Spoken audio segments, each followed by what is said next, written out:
జయలక్ష్మి వరలక్ష్మి సంగ్రామ వీరలక్ష్మి ప్రియురాలవై హరికి బెరసితివమ్మా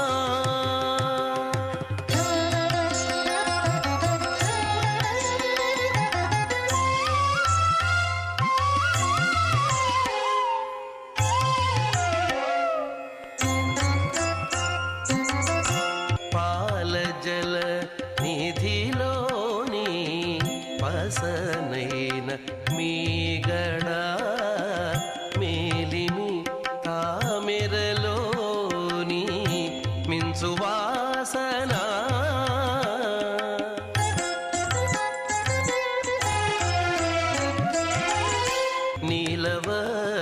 నీలవర్ణునురముపై నిండిన నిధానమవై ఏలేవు లోకములు మౌమేలవౌమా అమ్మా జయలక్ష్మి వరలక్ష్మి సంగ్రామ వీరలక్ష్మి ప్రియురాలవై హరికి బెరసితివమ్మా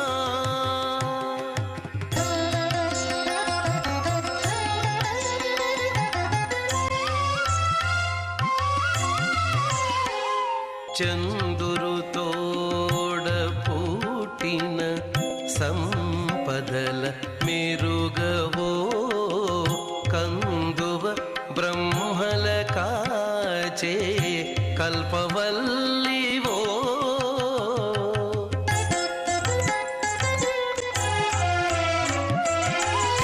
అందిన గోవిందునికి అండనే తోడు నీడై ఉందానవు మా ఇంటనే ఉండవమ్మా అమ్మా జయలక్ష్మి వరలక్ష్మి సంగ్రామ వీరలక్ష్మి ప్రియురాలవై హరికి బెరసితివమ్మా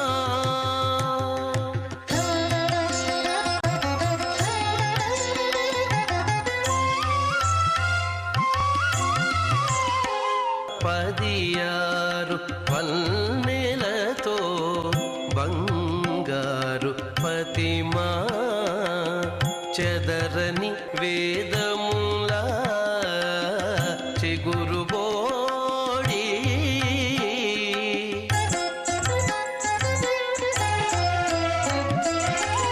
ఎదుట శ్రీ వెంకటేశు నిల్లాలవై నీవు నిధుల నిలిచే తల్లి నీవారమౌమా అమ్మా జయలక్ష్మి వరలక్ష్మి సంగ్రామ వీరలక్ష్మి ప్రియురాలవై హరికి బెరసితివమ్మా అమ్మా జయలక్ష్మి వరలక్ష్మి సంగ్రామ వీరలక్ష్మి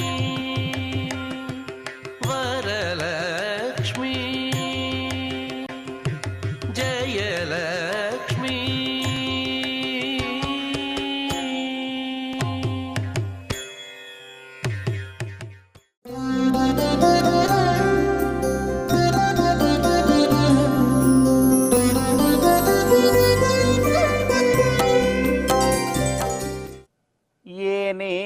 దమండం బహుశో విభూతం దురాత్మభిర్దైత్యవరైః సుఘోషైః నిహత్య దైత్యాన్ సహసా మహారణే సంరక్షితం తం ప్రణమామనిత్యం. అత్యంత పవిత్రమైనటువంటి ఈ ఫాల్గుణ మాసంలో శుభోదయ వేళలో దేవదేవుడైనటువంటి శ్రీమన్నారాయణుణ్ణి కలియుగ ప్రత్యక్ష దైవమైనటువంటి శ్రీ వెంకటేశ్వర స్వామి వారిని పరిపరి విధాలుగా శరణాగతి చేస్తూ ఉత్తమమైన ఈ పాల్గొన మాస శుభోదయ సమయాన్ని మనం చరితార్థం చేసుకుంటూ ఉన్నాం.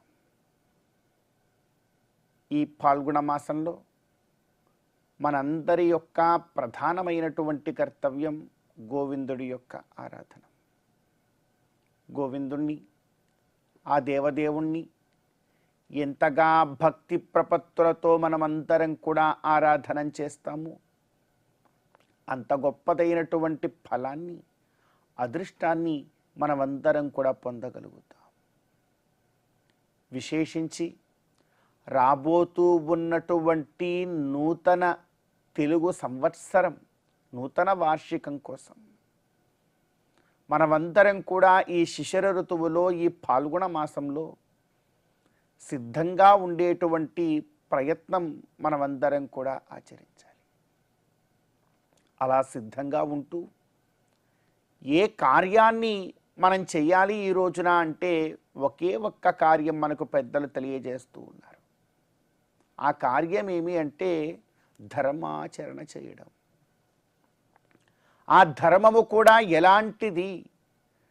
పరమధర్మమైనటువంటి భగవత్ కైంకర్యాన్ని మనం ఆచరించడం.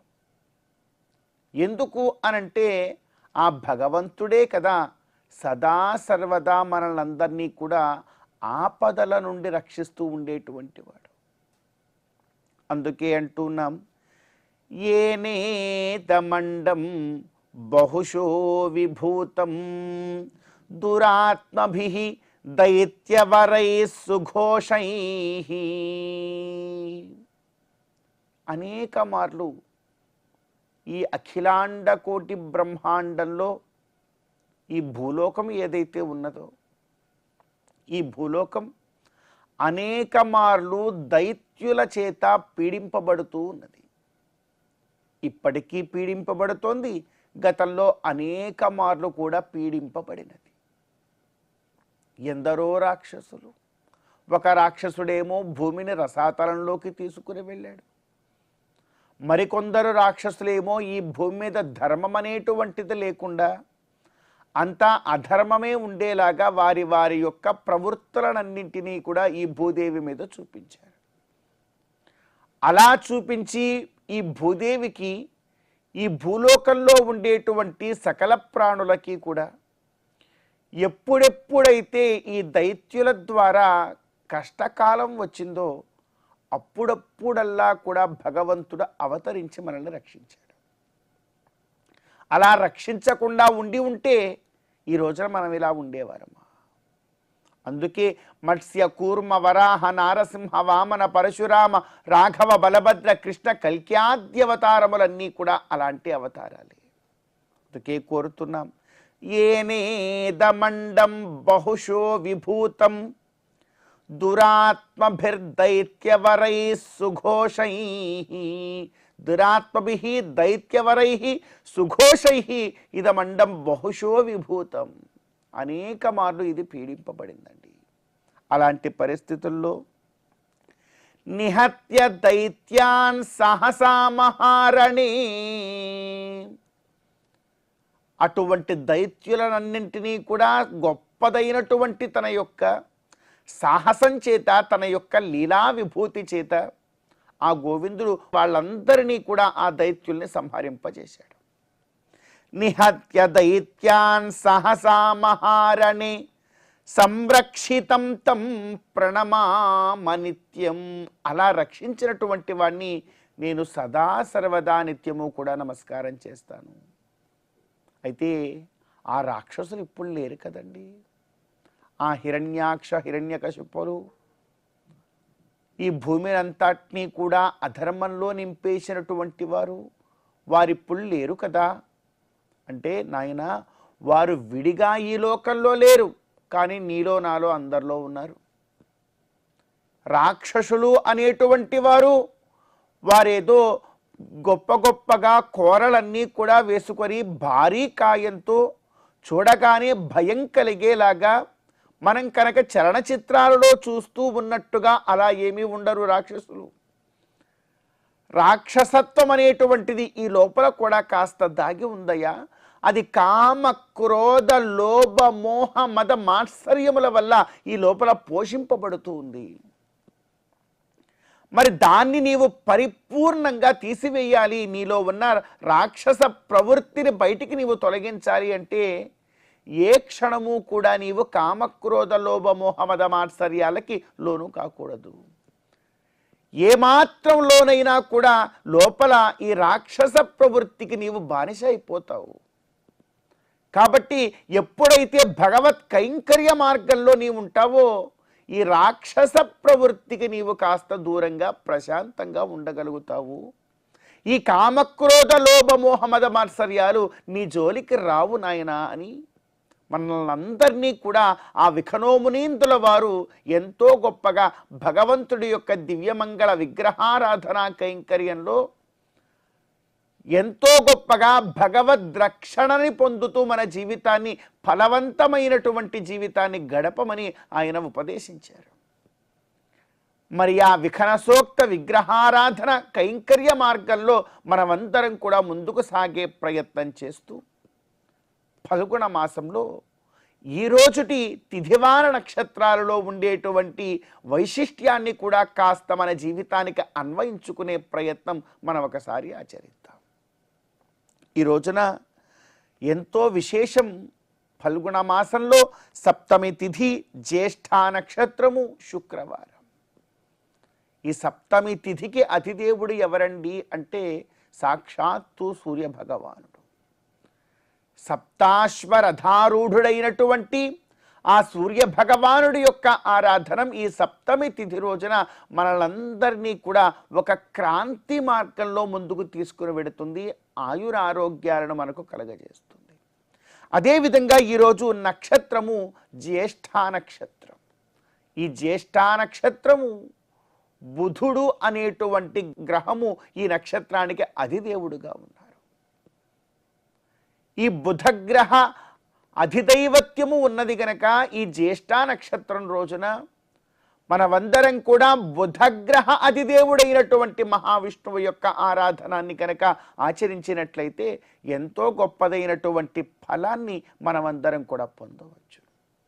ఈరోజు వారం శుక్రవారం, మహాలక్ష్మి అమ్మవారిని ఆరాధించడమే.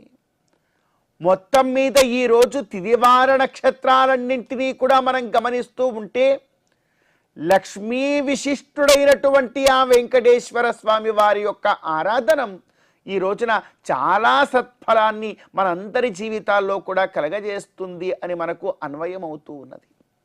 కనుక ఈనాటి తిథివార నక్షత్ర తత్వాన్ని కూడా అన్వయించుకొని లక్ష్మీ విశిష్టుడైనటువంటి ఆ వెంకటేశ్వరుడి యొక్క కైంకర్యంతో ఈ ఫల్గుణ మాస శుభోదయ సమయాన్ని మనం చరితార్థం చేసుకుందాం. నారాయణ నారాయణ జయ గోవింద హరే గోవింద హరే. నారాయణ నారాయణ జయ గోపాల హరే గోపాల హరే. నారాయణ నారాయణ జయ గోవింద హరే గోవింద హరే. నారాయణ నారాయణ జయ గోపాల హరే గోపాల హరే.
కమప్యనవదిం వందే కరుణావరుణాలయం వృషశైల తటస్థానాం స్వయం వ్యక్తిముపాగతం.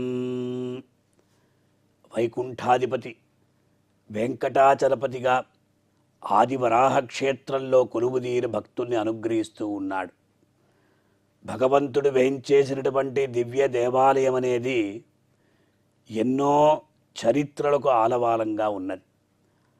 అదే ప్రకారం ఎచ్చట భగవంతుడు వేయించేసి ఉన్నా కూడా అక్కడ ధ్వజస్తంభం అనేటి ఒకటి ఉంటూ ఉంటుంది. అంచేత ఆ ధ్వజస్తంభం ఏమిటి, ధ్వజస్తంభ మండప వైభవం ఏమిటి, అదే ప్రకారం బలిపీఠం యొక్క మహిమ ఏమిటి అని శ్రీవారి వైభవ కార్యక్రమంలో మనం తెలుసుకునేటువంటి ప్రయత్నం చేద్దాం. మొట్టమొదటగా భక్తులు పాదయాత్ర చేస్తూ భగవంతుణ్ణి దర్శించుకోవడానికి వస్తూ ఉంటారు. ఆ సమయంలో కీకారణ్యం ఎక్కడో ఉంటుంది, దివ్య దేవాలయం. ఎక్కడ దేవాలయం ఉన్నది అని వాళ్ళకి తెలియదు. అంచేత అది తెలియడానికై దేవాలయంలో ముఖ్యంగా ధ్వజస్తంభాన్ని వాళ్ళు స్థాపన చేసి ఉంటారు. అందువల్ల ఆ ధ్వజస్తంభాన్ని చూచి భక్తులు ఆహా ఇక్కడే దేవాలయం వెలసి ఉన్నది అని వాళ్ళకొక ఆనందం. అన్నమయ్య ఎలాగైతే అదివో అల్లదివో శ్రీ హరివాసమో అన్న రీతిగా ఆ ధ్వజస్తంభాన్ని చూసిన వెంటనే వాళ్ళ యొక్క మనస్సులో ఒక ఆనందం తాండవిస్తుంది. ఈ ఆనంద తాండవం చేస్తూ ఆనంద నిలయ నివాసి అయినటువంటి శ్రీ వెంకటేశ్వరుని దర్శించుకోవడానికి వాళ్ళు అలా పరుగు పరుగున వస్తూ ఉంటారు. ఈ ధ్వజస్తంభం ఎక్కడ ఉన్నది, ధ్వజస్తంభం మండపం ఏ ప్రకారంగా ఉన్నది అని చూసినప్పుడు ప్రతిమా మండపం, అలాగే అద్దాల మండపం, రంగనాయకుల మండపం, తిరుమలరాయ మండపం, ఈ చతురస్రంగా ఏర్పడి ఉన్నటువంటి ఒక 6 బయట ఖాళీ స్థలంలో ఈ ధ్వజస్తంభం అనేది, ఈ మండపం అనేది అక్కడ వెలసి ఉన్నది. ఇక్కడ మనం ఎదురుగా ఒక్కసారి చూస్తూ ఉంటే బంగారు ధ్వజస్తంభం కనిపిస్తూ ఉంటుంది. ఈ ధ్వజస్తంభాన్ని ఎందుకు కొరకు ఏర్పరుస్తారు? అలాగే ఒక కొయ్యతో దానికి పలాశమిత్యాదులు మంచి ఆగమశాస్త్రంలో చెప్పబడిన రీతిగా ఒక చక్కటి కొయ్యతో ఒక పరిమాణంతో ఆ స్తంభాన్ని నిలబెడతారు. దానికి రాగి రేకు తొడుగు ఉంటుంది. తరువాత క్రమక్రమంగా బంగారు పూత. తిరుమల క్షేత్రంలో ఈ ప్రకారంగా ఆ వినీల ఆకాశంలో మహోన్నతంగా ఈ ధ్వజస్తంభం ప్రకాశిస్తూ ఉన్నది. బంగారు కాంతులతో అలా తళతళ మెరుస్తూ ఆ పైన అంటే చిన్ని గంటలతో ఆ ధ్వజస్తంభం అలరారుతూ ఉంటుంది. శ్రీవారి ఆ బంగారు ధ్వజానికి ఎదురుగా 7 బంగారు కలశములతో 3 అంతస్తుల ఆ గోపురం అలా ప్రకాశిస్తూ ఉంటుంది. ఈ ధ్వజస్తంభాన్ని ఎందుకు కొరకు నిర్మిస్తారు? ఈ మండపం అనేది ధ్వజస్తంభ మండపం. మన అలా భగవంతుని దర్శించుకోవడానికి వెళ్తూ ఉంటాం కదా, మనకు కుడివైపున ఈ మండపం ఉంది. అందరూ కూడా ఎవరు వచ్చినా కూడా ఒక్కసారి ధ్వజస్తంభానికి నమస్కరించే వెళ్తారు. ఆ ధ్వజస్తంభం దానికి ముందర బంగారు బలిపీఠం కూడా అక్కడ ఉంటుంది. క్షేత్ర పాలక శిల కూడా ఉంటుంది. ఈ ధ్వజస్తంభం అనేది ఒక ఎక్కడ ఉన్నదంటే 20 స్తంభాలు కలిగినటువంటి ఆ మండపంలో ఈ నడుమ బంగారు ధ్వజస్తంభం అనేది, దాన్ని ఆనుకొని తూర్పు వైపున బలిపీఠం అంతా కూడా ఉంటుంది. ఇది 15వ శతాబ్దంలో నిర్మింపబడినట్లు మనకు చరిత్ర చెప్తున్నది.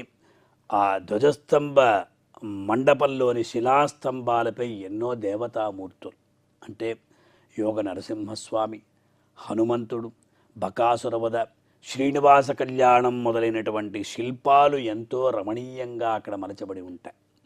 అలా వెళ్తూ ఉంటే విశేషంగా ఆ వెండి వాకిలిని చెప్తూ ఉంటాము.